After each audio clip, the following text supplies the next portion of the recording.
All right, and we are live. So, thank you everybody for joining us for our Q3 client webinar. Today, we're going to be talking about the the book, How Money Works. Stop Being a Sucker. This is a fireside chat with myself and our good friend Jeffery Ferrell. So, Jeff, thank you for taking the time to join us. Absolutely. And Thank you for having me. Yeah, glad to have you here and on to talk to everybody. Just so everybody knows, just a little bit of housekeeping. All of the mics are going to be muted except for just Jeff and myself. If we get to the end and there's opportunity for questions, I will open that up. Those will be just simply through the chat, and everybody's video is pretty much turned off. So with that being said, I want to be mindful, especially considering that Jared started the meeting late. Let's go ahead and kind of jump on into this. So Jeff, why don't you go ahead and tell everybody about yourself, what you do, and how you got into the financial services field. Great. So as I said, my name is Jeffery Ferrell. I'm from Chicago, native of Chicago, born on the South Side. Went to Leo High School, did my undergrad work at Chicago State University. And I was actually in a completely different industry. I was working in law enforcement as a correctional officer for the Cook County Sheriff's Department for about 14, 15 years. And always had an interest. I'd been involved in the mortgage business some years ago, and I always had an interest in financing and money. And the crossroads of being, I was working in ministry at my church as a youth pastor, which led me to a conference. And that conference, there was a class titled The Minister and His Finances. And I said, I think I need to go check that class out. So I go to the class and I meet a gentleman, and long story short, we become great friends, fast friends. And he ended up recruiting me into the business. I saw a need for myself, right? I saw that financial literacy was lacking in my family. My parents did the best that they could or the best that they knew, but nobody really sat them down and said, hey, here's what you need to understand, here's what you need to do. And so I was concerned about that, and I saw that there was a bigger problem than just outside of my circle, right? I saw that this was a huge issue, not just for Black people, but for people, period. And I said, man, this is an opportunity, and I wanted to always be an entrepreneur. I said, this is something I can sink my teeth into. So I jumped in feet first, man, and have been in the water ever since. Cool. All right, well, I see, so I've got the physical copy of the book, and I can see you've got this nice virtual background going on behind you. So why don't you tell everybody, a little bit about this book that you sent to me? Okay. So the book is How Money Works, and it's actually written by a gentleman named Tom Matthews, who's a CPA, by the way. Tom Matthews has been in the industry for 40 plus years, and he's mastered the technical side of understanding how money works. Steve Siebold is a highly sought after trainer and a speaker, and he has a very powerful way of putting things. So they kind of teamed together along with a guy named Andy Horner to create this book, because here's the challenge. You know, people don't understand how money works. And if you grab most financial books, they're great material for going to sleep. They're boring, right? You know, right. And nobody wants to read them. And so they decided that they needed to create a way to educate people, but also entertain them at the same time.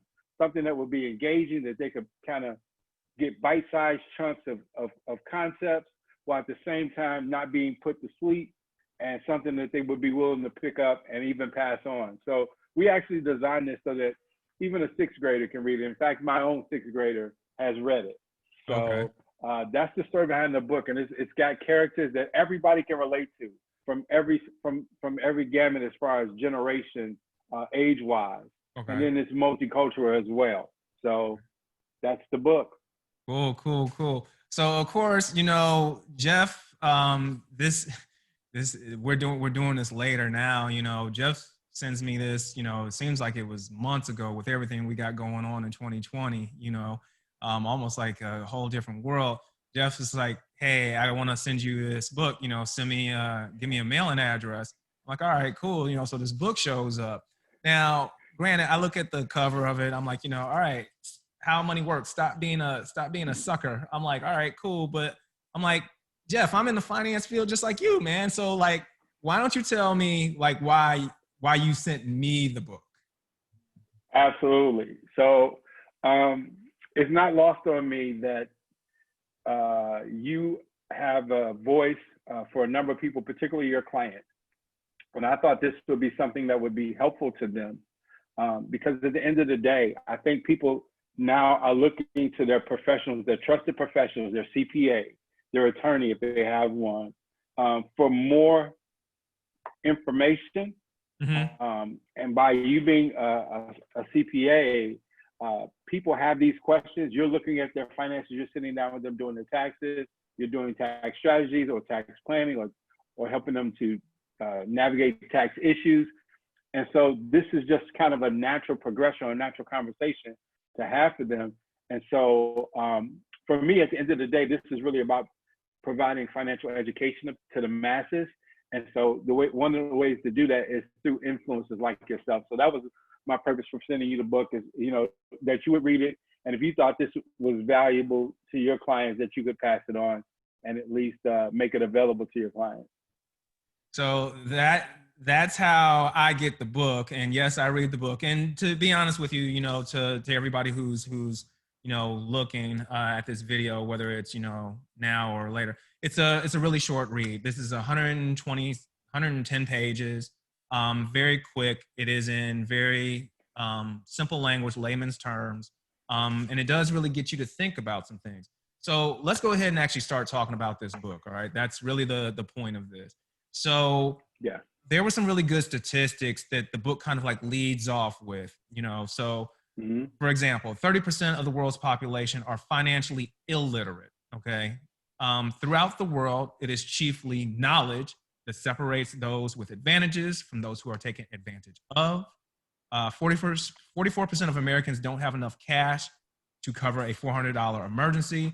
Now, this statistic is a little bit misleading. I actually know what report this came from, and it's not that 44% of Americans don't have enough funds to cover a $400 emergency. It's that they don't have cash sitting around theoretically to pay for that emergency. But it's still a very telling fact. 43% of student loan borrowers are not making payments. Once again, I can look at the flip side of that coin and just say, yeah, they're just in deferment. But at the same point in time, they're not making payments on their debt. 38% of households in America have credit card debt, which that we'll talk about in the book. That actually is fairly significant. And 33% of American adults have zero in retirement savings. That I think that's very telling, especially me being on the tax side of the house. I get to see tax returns all the time. I get to tell people who did it well, so to speak, and planned, and those who maybe didn't or didn't realize things until a little bit too late. But I thought that these were very, very telling statistics, Yeah. So let me ask you, what are your views on the statistics? I know you shared a little bit, but what are your views about those numbers and why it's important? Well, I think that so being a numbers type of person, if you're ever looking at anything, you can frame things, 10% isn't a lot, 5% isn't a lot, 1% isn't a lot. But when you start looking at 25%, a quarter of something, that becomes kind of, you're approaching more than just a little bit, So if you looked at any one of these statistics, they were all over 25%, some of which are, almost a third. So 30% of the world's population being financial illiterate, just simply meaning that they don't understand either basic financial concepts or, a ton of financial concepts. 44% of Americans not having enough cash to cover a $400 emergency. Basically, what this kind of reads is that, at least in terms of American households, is that we spend a lot. We don't necessarily save. We use credit to leverage ourselves, and we all have some form of debt, some more than others, So I just think that I'm not going to say it's eye-opening because both you and I, we deal with this, on a routine basis, but I think that it's just very telling that, that a lot of people maybe don't have the foundation for their financial house kind of set up. Yeah. And you know what's interesting is all these numbers and statistics were pre-COVID. So I think COVID exposed the fact that this is such a major issue, and it is in a lot of ways sending our economy into somewhat of a tailspin. And here's why I tell people, you know, whether you're comfortable and you're okay and you're not in that situation, or whether you are, either way is going to impact you, because when you have that larger section of our country who are not doing well financially, it's going to become a drain on those of us who are.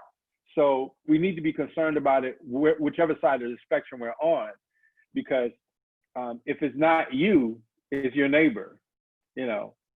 And if I don't have any bread, I'm coming to knock on your door and ask for bread. That's Right. That's how it's gonna go. No, I get it. I definitely get it. All right, so let's go a little bit further into the book now. So the book starts out by going into some core concepts, 3 core concepts. So let's talk about you know the importance of these concepts. So the first one it goes into is the power of compound interest. Okay, so why don't you just give a little bit of insights in terms of you know what they were talking about and what you kind of you know found. Okay, so the interest is, it can be your friend or it can be your worst enemy. True. As it relates to being your friend, when you're earning a return on your money, whatever that is, the rate of return that you're earning, that essentially is profit for you. That's getting your money to go work for you. I mean, all of us have to go work for our money, right? And I don't know about you, but I work pretty hard for it. Yeah, me too. I don't know anybody who says that they don't. Right. Nobody does, right? But once I get it, now I want those dollars to work for me. I want them to do some work for me. And one of the ways to do that is to invest it so I can earn an interest rate. So here's the challenge though. Most people don't know where to get a good rate of return. Right. Most people, they're last I checked, there's 10 trillion, that's with the T, $10 trillion sitting in savings and passbook savings accounts right now. Last I looked, the national rate, average rate of savings, or the percentage that's paid on those accounts, is 0.09. Right. So you and I know what that means, but for our audience, here's what it means. That money's gonna have to wait 700 plus years before it'll double, before $1 will turn into 2. And so, you know, the bank's offering you 0.09 on your savings. Meanwhile, they're saying, hey, take this credit card that you can use for emergencies, okay? And we'll only charge you, 24.9. Right. And so, you bring up, you're bringing up a good point. So that's kind of like the flip side of it. So when it comes to, the power of compound interest, there's the interest that you get paid, but then there's also the interest that you get charged. So I'm going to specifically talk about this a little bit later, but we recently, as a result of, the social unrest that occurred, in Q2 from all the different things that happened, we started a money management video series called Minding My Money Mondays. And I literally did a video about Rockefeller, which is actually mentioned in this book. Rockefeller and how he learned about, making money work for him. But the flip side of it, which I covered in an episode in the video series, was how it works against you. So, those who need, to be able to access funds at a low rate usually aren't the ones that can, because it's all based off of credit scoring. So if you don't have a good credit score, you end up paying a higher interest rate. And those who have good credit scores can get a lower interest rate. But it equates to the banks or the financial institutions getting paid more for whatever it is that you're purchasing. So buying a $20,000 car at a 5% interest rate versus a $20,000 car at a 7% interest rate can literally be thousands of dollars in interest that you pay to the financial institution over the course of time. So knowing how interest works, knowing where to get the good rates, which once again, we'll kind of talk about a little bit later, I think it's very important. So was there anything else you want to say about this topic before we move on to the next one? Yeah, so I wanted to say to your point about when you have credit challenges, you're going to pay a higher interest rate. And what's scary is that in most poor neighborhoods where people aren't doing well, there are these institutions that take advantage of them, called payday loans. And I've seen, it shudders me to think about it. I've seen rates as high as 700% annually. Yeah, no good. 700% annually.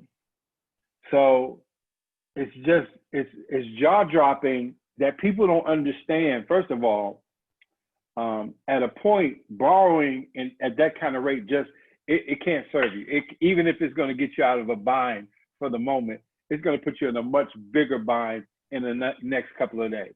Right. And so people have to understand the difference and understand that, at some point it becomes better off just to write it off and say, you know what, let it sink, whatever it is, let it not be paid, let them repossess it, whatever, but don't do the thing of going for an interest rate that's usury. I don't even know how it's legal to do this, but somehow they're doing it. I mean, hey, everybody's got to make money. All right, so let's move on to the second concept. So the second core concept that they talk about is the time value of money. Now I have my view on this, but what did you kind of take away with regards to the time value of money from the book? So the most important thing is I'll use the analogy from the book. The best time to enjoy a tree or the shade of a tree would be if you planted that tree 100 years ago. Okay. But if you didn't plant it 100 years ago, you don't have the tree today. Now, what's the best time? Now. Plant the tree now. So start now. I don't like to use this as a means of beating people up for not having already started, but the time value of money literally means the sooner the better, right? And so we need to be thinking about this in terms of the generations coming behind us, those of us that are parents. We want to do this for our children. Get started saving and investing sooner than later. Even if it's just a small amount, the amount doesn't matter. The habit is what matters. And so time value of money is a powerful idea, so powerful that I was sharing with a group of expecting parents, and I shared with them this concept called the $1 million baby concept. It's in the book as well. By putting a few dollars away early on, that money will grow and that child will be a millionaire by the time they reach retirement age. Just starting a little bit early on, because they have so much time ahead of them and they're going to live a long life. They have that opportunity for that money to compound and to grow. Just a small amount, just starting out. And here's the point I made to them is you're going to have a baby shower. And, I had one when our kids were born. We probably had 50 people there, and everybody probably spent anywhere between 25 and 50 bucks on a gift for us. Now, within a year, we didn't know what that gift was or what we did with it, as far as the actual thing that they bought. Right. But what if we had to put that into some type of vehicle for the child that would give them a rate of return and grow, give our child a great start in college or in life? Imagine if you would position yourself so that because you started early, or when you started when that child was born, or even before the child is born, that by the time they reach 25 years old or through college, you can say to them, hey, I've got something to help you start your life with a down payment on the house, or start a business, or let this money grow and, tap into it years later in retirement. It's just an idea to build, because it wasn't done for us, we ought to do it for the generation that's coming behind. Yeah, and I mean, of course, coming from the academic side of it, the time value of money, was always explained that a dollar today is worth more than a dollar tomorrow, usually because of inflation. So inflation is running at about 2.5 to 3% per year, which means that if you are thinking about retiring and you say, oh, I need $1 million to retire, depending on what your time horizon is, by the time you actually get to retirement, you may actually need $2 million to buy the goods that you are buying today at tomorrow's dollars. So it's Exactly right. not only, the time value of, the longer your time horizon for you to invest, the greater, the amount of return that you can generate, which is also tied to the interest rate, which we just discussed. Mm-hmm. But just, a dollar today is worth more than a dollar tomorrow. All right, I want to make sure that we're mindful because we got a ton to get through, and I don't want to shortchange anybody. So the last core concept they talked about was the rule of 72. So for me, they kind of highlighted how the rule of 72 is a mental math shortcut on your money doubling, which is basically, take the take 72 divided by the interest rate, and you will get the amount of time that it will take you to double. So of course, the higher the interest rate, the quicker that you know that it doubles.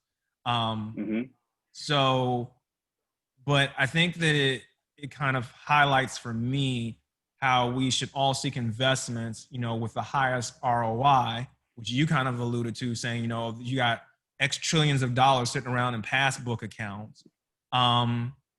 But we should all look to invest in the items that are going to give us the highest return on investment, or ROI, thus cutting down how long it takes for our money to double. What did you kind of want to say about, the rule of 72? Any elaboration? Yeah. So I like the fact that in the book, it shows varying interest rates and what they would look like over time, right? Because sometimes people say, well, there's no big difference between 4 and 6. Right? It's only 2%. But when you look at that over time and how it compounds on itself, it can make a significant difference. In fact, it's a huge difference over time. Right. And so that's why it's so important to understand the rule of 72 so that you can be discerning as you are seeking out opportunities to grow your money. You want to look at ways that will give you the best rate of return, and even 1 or 2% can make a difference. So the rule of 72 is a huge concept that people need to understand. And it's very simple, but it's just important to know that over time, the impact can be tremendous. Right. And of course, I was just looking within there because they had given a couple of different examples of just varying interest rates. Mm-hmm. So this one is someone adding $178 a month between the ages of 25 to 67, but assuming an annual interest rate of either 1, 3, 6, or 9% compounded monthly, with the retirement age being 67. So once again, $178 a month being invested. It's either invested at 1, 3, 6, or 9. The person with 1% would have $111,000 at the end. The person with the 3% would have $179,000. But then if you go from 3 to 6, it goes from 179 up to $404,000, which was 263% Double. more, 206. Not only that, but 263% more than the person with 1%. And then if you moved all the way up to 9, they would have $1,001,603 over that same time horizon, which is like $900,000 more. So I think you and I get it, but I just wanted to, since we were talking about it, just kind of highlight in the book how, the rate matters. And yes, the rule of 72, if somebody was putting in $178, calling about $2,400, per year, roughly, that's doubling pretty quick at 9% as opposed to at 1. Yeah, just imagine those are all people who live on the same street. They have the same exact income. They have this exact same situation, but because one has a better rate of return, they end up in vastly different scenarios at the end. So that's why we're so passionate about this, because if at least people have the information, now they can make better decisions based on that information, as opposed to, like I feel like my parents were blindly led. Nobody told them. Nobody explained it to them. And so, I just think it's so important that people at least have someone that explains it to them, because all this information, these concepts, you can Google it. right? You can search on the web and find this definition, but you need an expert or you need somebody to help you apply that information correctly. Right. So Yeah. with that, that's the segue into the next piece. So once you have started your journey, so to speak, Mm-hmm. this book then talks about the milestones. So they called it the 7 money milestones to financial security and independence. So we're going to talk about why each of these matters and why some people don't think they matter when in fact they actually do. So we'll try not to drill too much. I mean, we want the people to get the book, read it for themselves, but Right. let's go ahead. Let's go ahead and look at each one of these and kind of talk. So the first one is Sure. getting a financial education. Right. Why would you say this is important? Well, if you don't know, again, if you don't understand the rules, if you don't understand the concepts, if you don't have at least a foundation education about these concepts, you're subject to be taken advantage of. And because there's so much noise out there, right? There's so many people saying different things that you can literally be confused, and confused people usually don't do anything. And so that's why the education is so important. And the other issue is that there's no systemic way that we've seen where this information is being taught. It's not being taught on the university level, it's not taught in high school. In fact, I think it ought to be taught at a minimum in high school, but even possibly even grammar school. Once you learn how to divide and multiply, I think you can do this. You can understand these things. Right. So the education is huge. It's paramount that people at least be able to be better informed so that you can make better decisions.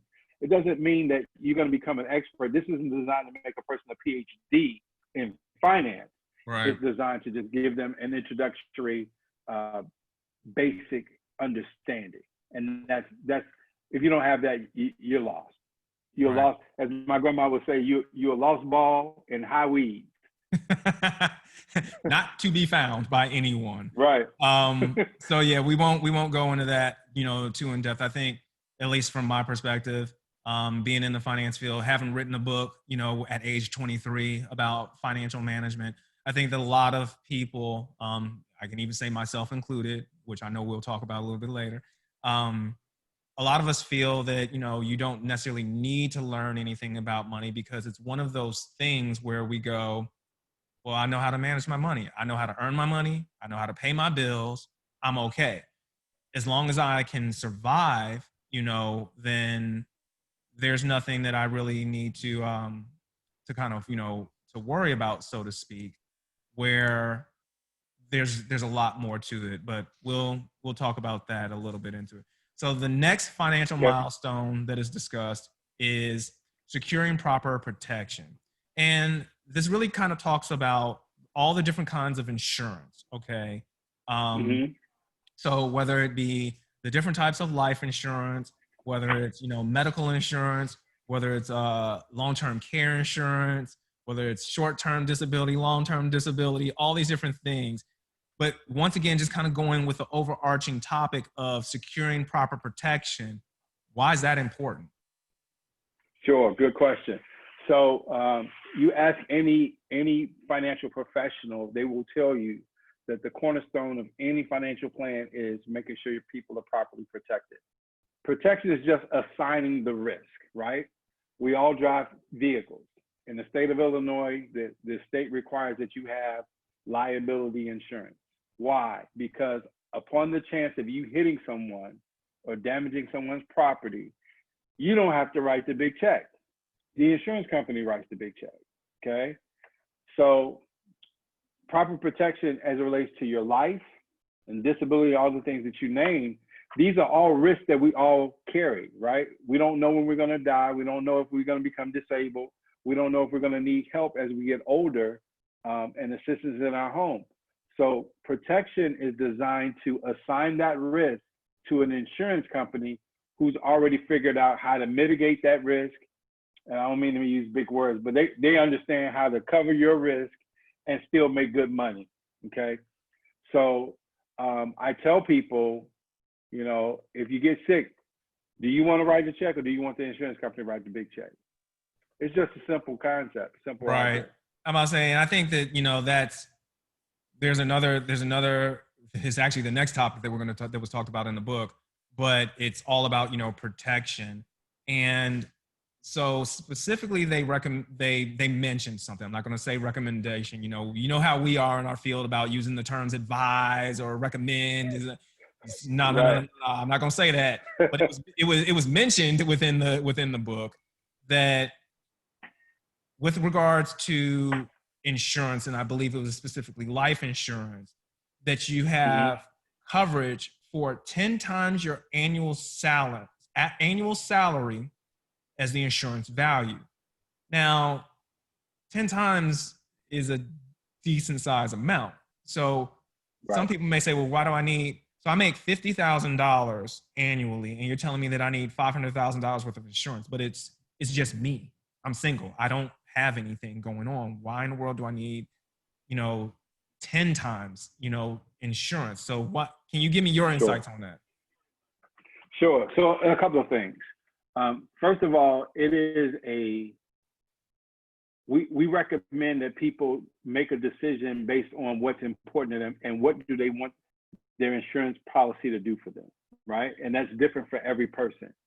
If you're a family man like myself with responsibility with children that is dependent upon you and a spouse, then that carries a whole different weight than a single person who doesn't have those responsibilities. Here's what I say though. Insurance is the one thing you can't buy when you need it. Okay. Right. You can't get insurance when you've already been diagnosed with, stage 4 Exactly cancer. right. Exactly right. So I tell people it only gets more expensive as you get older. So buy as much as you can, as soon as you can, forecasting for the future. So if I'm talking to a young, like I have a 20-year-old and a 23-year-old, I'm telling them, buy as much life insurance as you can, because down the road, you may decide to get married, you may start having kids, you would already have this in place, and it only gets more expensive as you wait. So if you wait until you have those things and you need to protect it, you're going to pay more for it than you would have paid for it had you gotten it sooner. So it's something you have to decide what's the most important to you individually. For someone that has a family, there is no reason why you wouldn't have at least 10 times your salary. Because here's the idea, and I want to dispel a couple of ideas that I know run rampant in certain communities. One is I ain't gonna die and leave my family wealthy and leave all this money for folk, blah, blah, blah. That's a ridiculous idea. First of all, the idea is to replace you, right? So imagine if there's a person with a young family, young children, and they pass away suddenly. Well, those young children are going to live for the next 10, 15, 20 years, still needing that income that person was providing. So if we get 10 times that income, what we can literally do is put that money into an account that will pay a reasonable rate of return and replace a percentage of that person's income, and we never touch the principal. So it's a way to create wealth for the next generation that can be built upon. Not to be stupid with it and consumers and go buy a bunch of stupid stuff, but to be in position to be able to make better choices. I ask anybody, if you pass away and those people who care about you, do you want their lives to be more disrupted than it already is at the fact that you're gone? Right. And if you don't have the right tools in place, that means that family may have to move. Those children may have to change schools. All kinds of things can happen when there isn't enough protection in place to replace that person's income. So again, it's not a hard and fast rule, but it's certainly a concept that people need to adopt soon and early. I'm talking to a doctor that I just did business with in Florida, and they're expecting their first baby in January.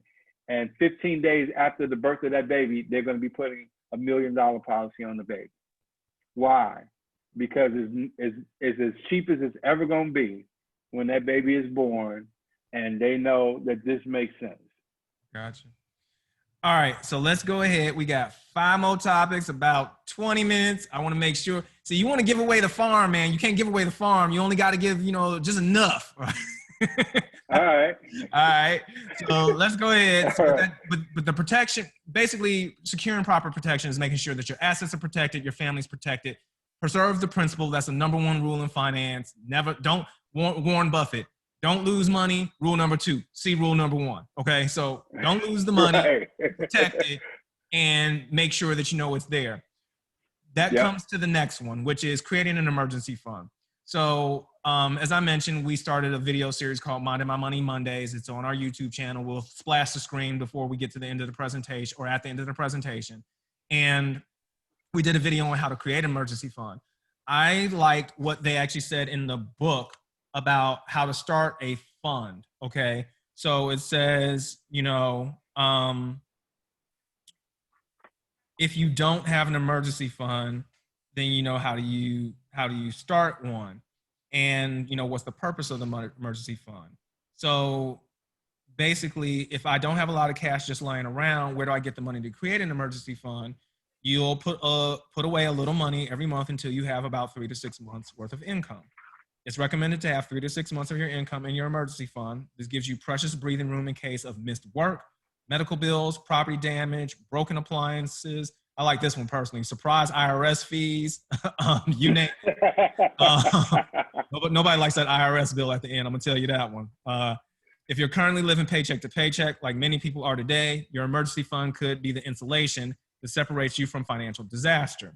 As you work towards your 3 to 6 month emergency fund, start by making your first goal 2 weeks of pay, then 1 month, then 2, until you reach your goal. With your emergency fund in place, you're no longer broke.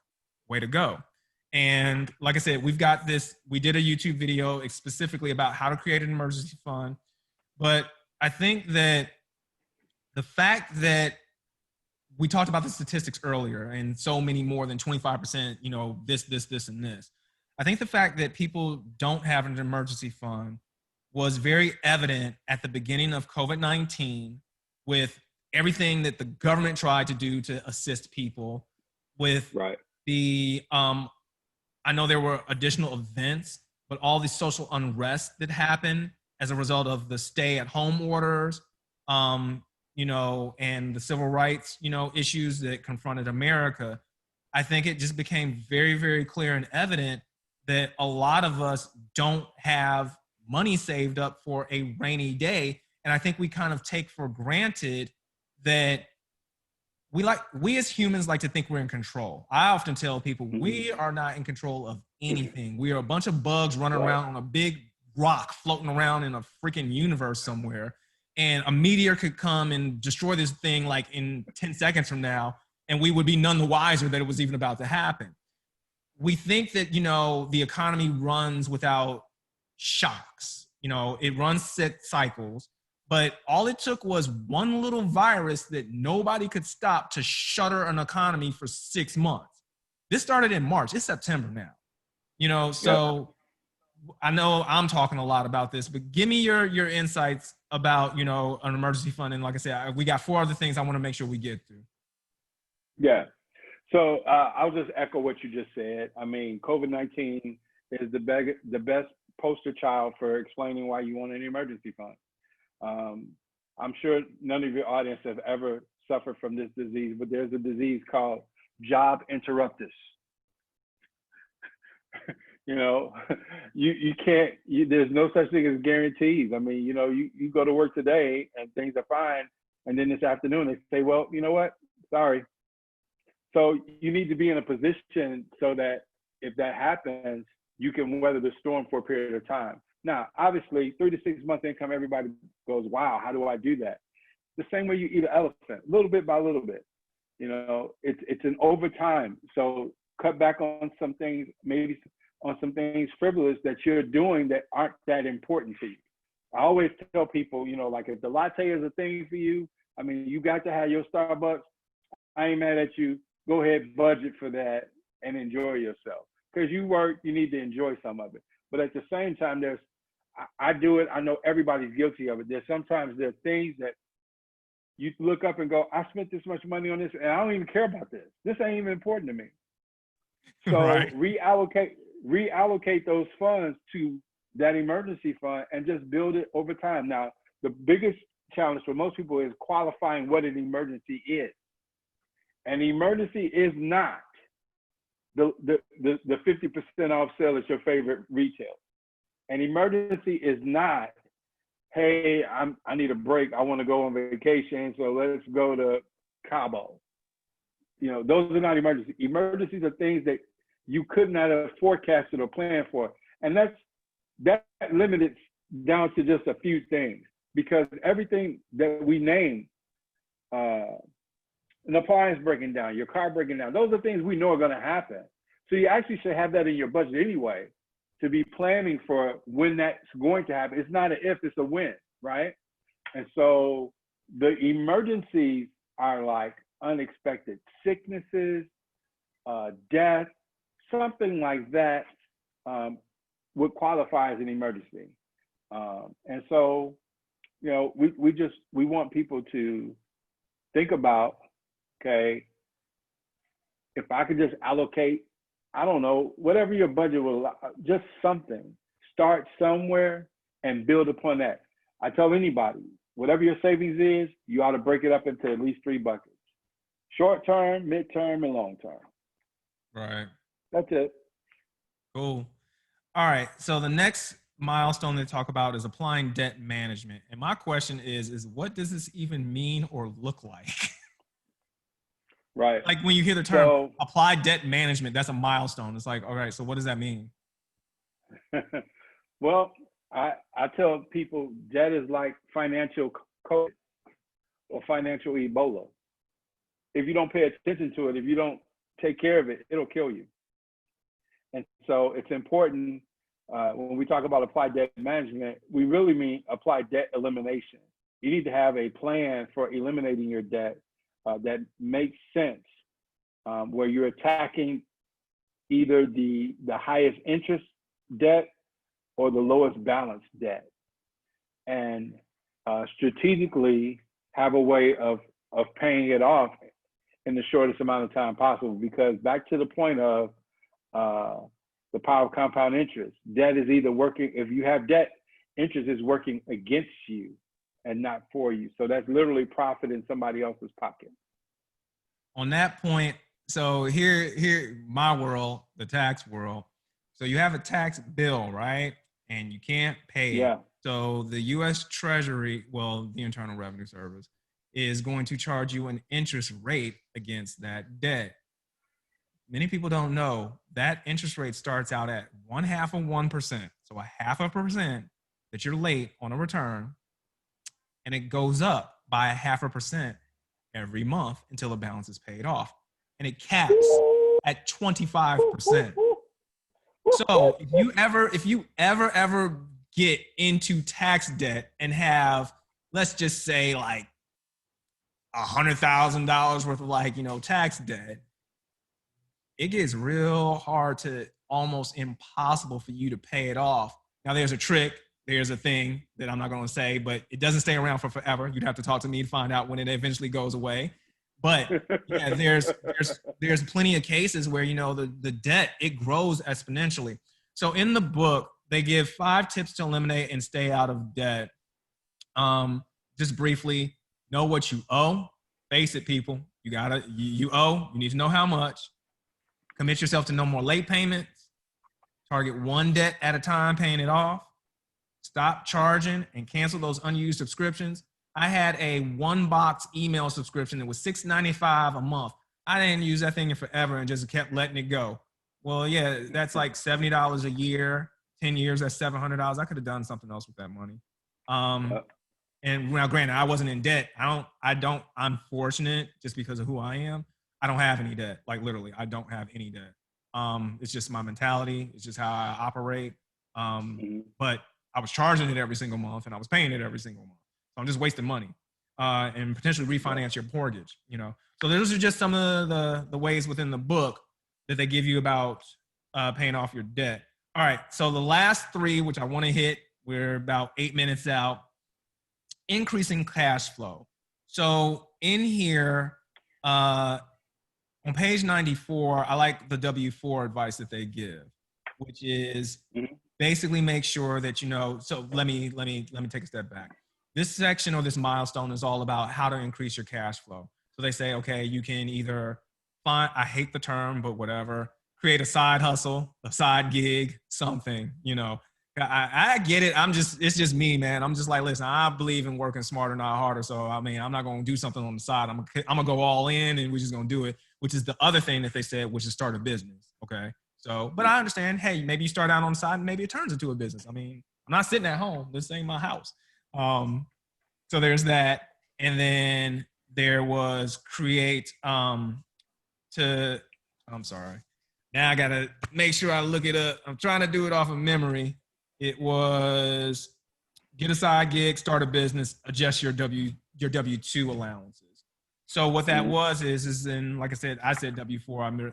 Well, actually, it is a W-4. They said whatever. You basically want to make sure that you're not having too much tax, federal tax or state tax taken out of your check, so that you get that money up front, so that you can use that to pay your bills. And me being in the tax space, I always tell people who are getting a refund of $1,000 or more that they need to look at this. I said, because what you're doing in the end is you're giving the IRS an interest-free loan. Here's how this happens. Yeah. I had one client come to me, and I'm just gonna make the numbers round. They got a $12,000 refund. It was actually more than that. And we're not talking about people that make like a gajillion dollars, okay? Average folk making decent money, $12,000 refund. And I asked them, I said, hey, how about you loan me $12,000? They said, well, what are you going to use the money for? I said, it don't matter what I'm going to use the money for. I'm like, can I get $12,000? They said, well, when do I get it back? I said, you get it back in a year. And they said, okay. They said, what do I get for it? I said, you don't get nothing. They said, wait, what do you mean I don't get anything? I don't get anything for giving you $12,000. I said, They said, so I can't come. What are you going to use it for? I said, no matter what I'm going to use it for. I said, I can use it for whatever I want to use it for. I said, but I'm just going to use it. They go, so I get nothing for it. I don't know what you're using the money for, and you're just going to pay me back.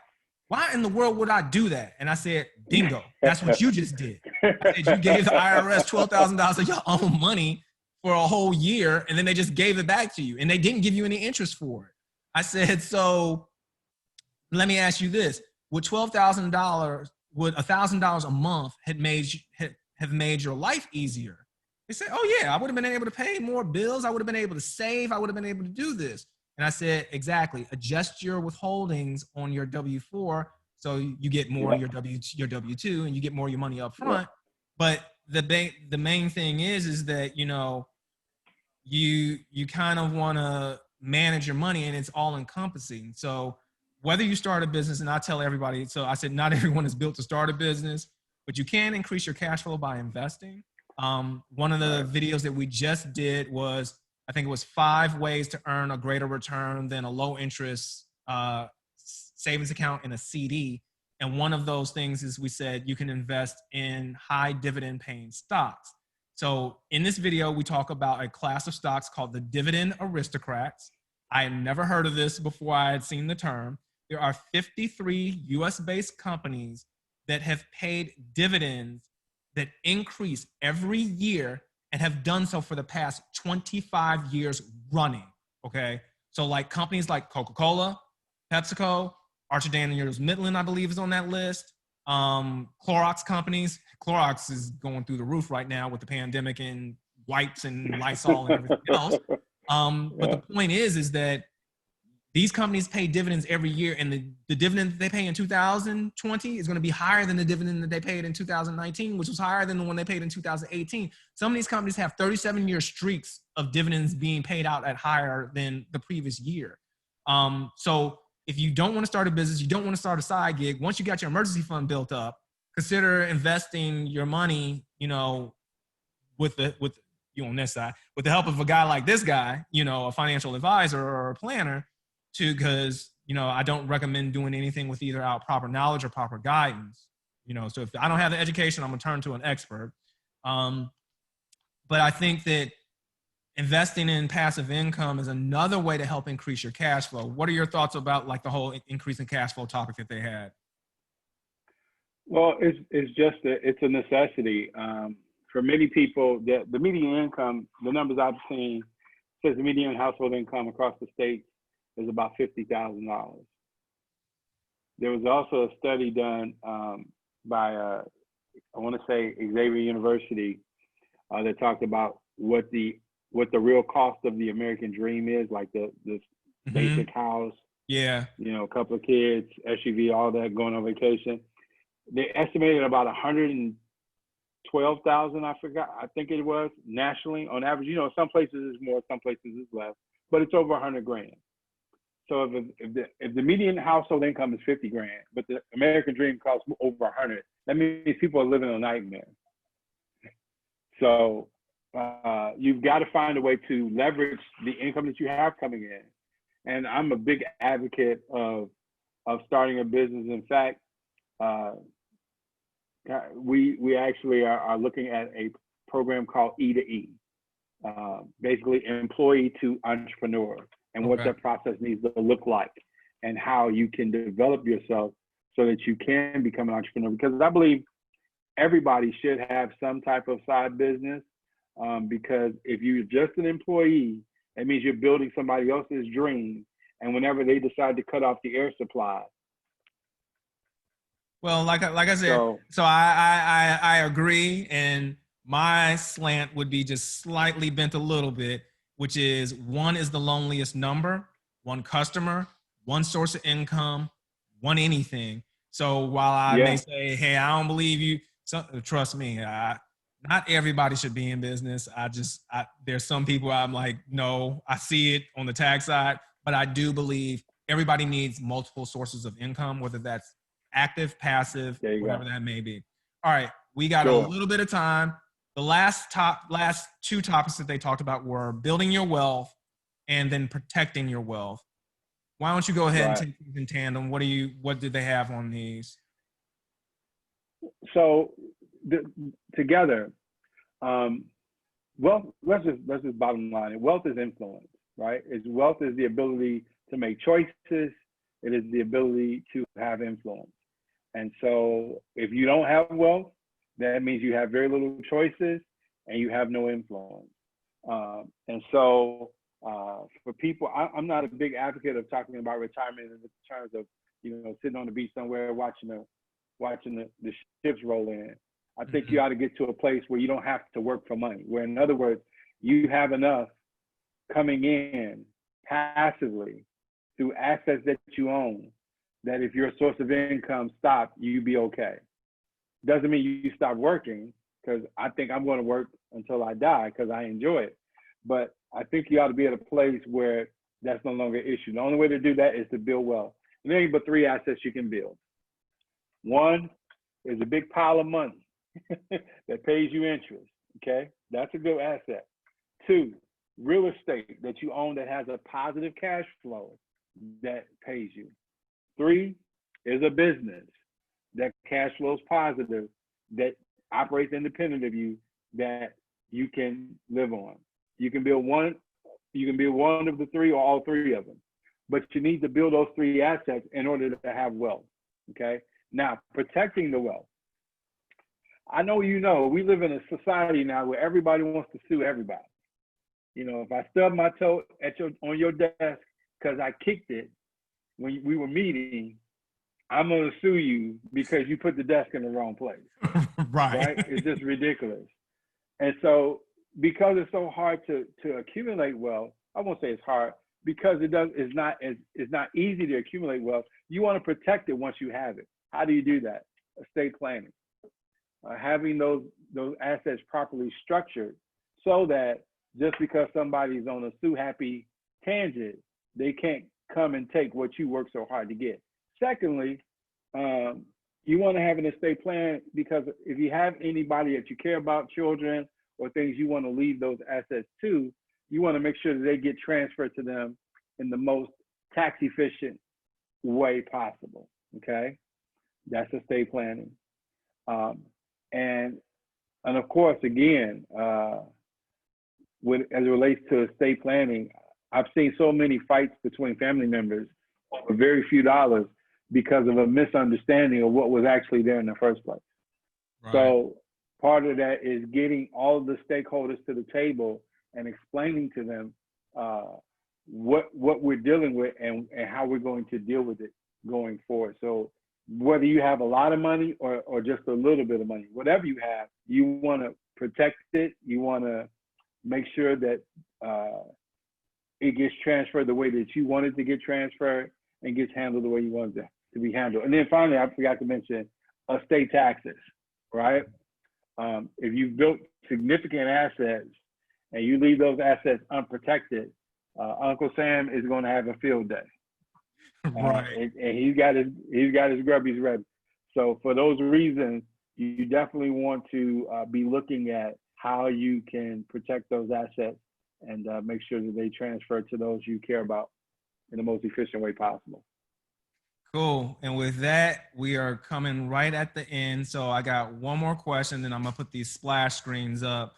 So tell us, briefly, and I'm gonna provide your contact information in a second, but tell us, briefly, like how does someone like you, a financial advisor, help, one kind of achieve those 7, milestones? What type of clarity do you bring to the table? What type of perspective? What is it that people would get in working with an advisor? Great question. So the landscape is ever shifting with this information. And I always tell people a little bit of knowledge can be dangerous. And so sometimes people know enough to be dangerous and they can hurt themselves unknowingly. So just as if you wouldn't, if you would talk to a dentist, he doesn't do his own work on his own mouth.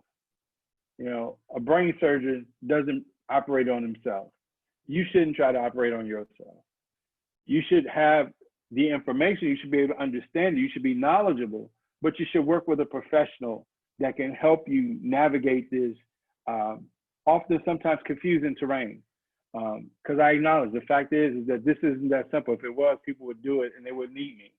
But you do need the help of a professional who can give you perspective, explain to you why you want a Roth IRA and what are the implications of that versus using or overfunding your 401k. You need to understand how to leverage cash value life insurance in the ways that we've discussed. You need to understand what RMD means and how that's going to impact you in retirement. There are a number of things, again, and it can all be like trying to drink out of a fire hose if you're trying to understand it without a professional.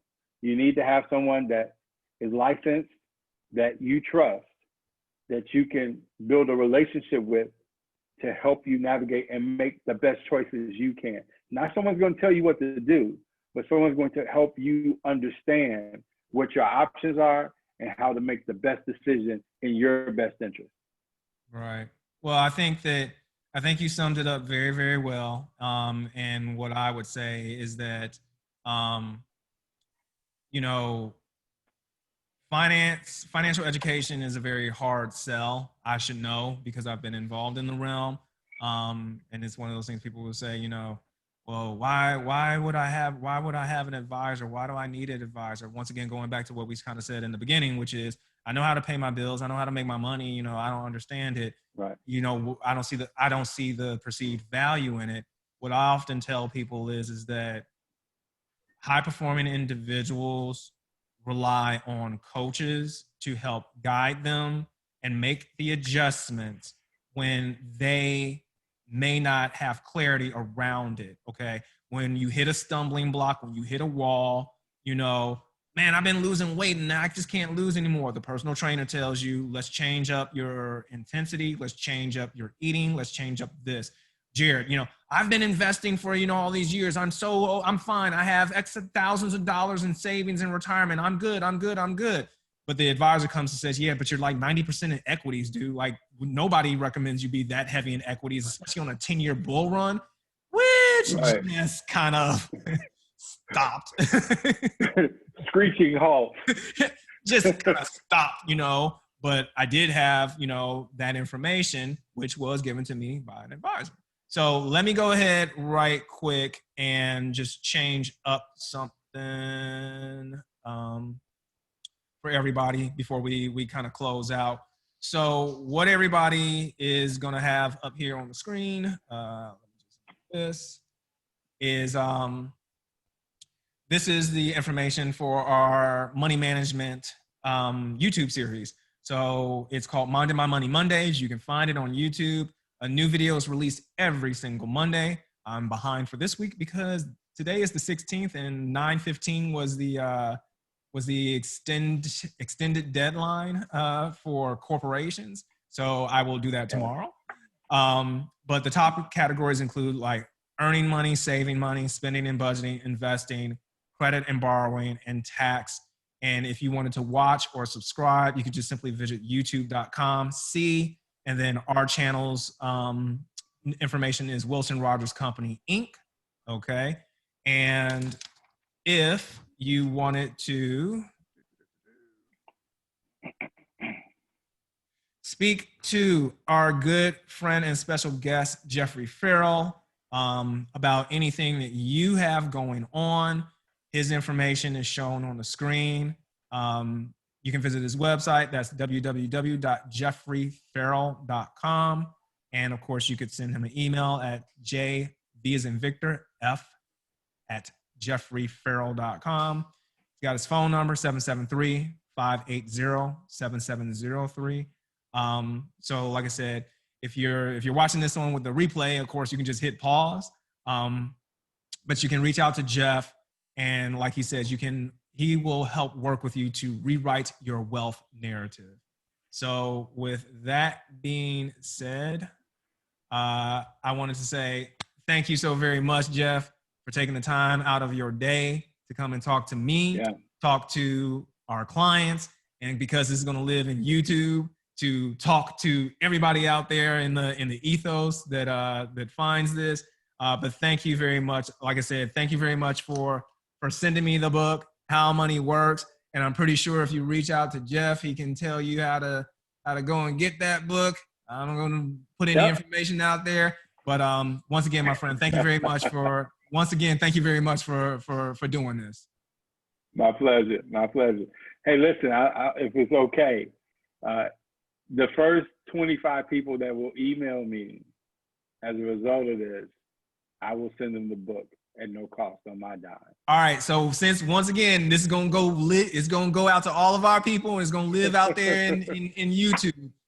The first 25. The first 25. The first 25. And here's the code, okay? You mentioned Wilson Rogers, okay?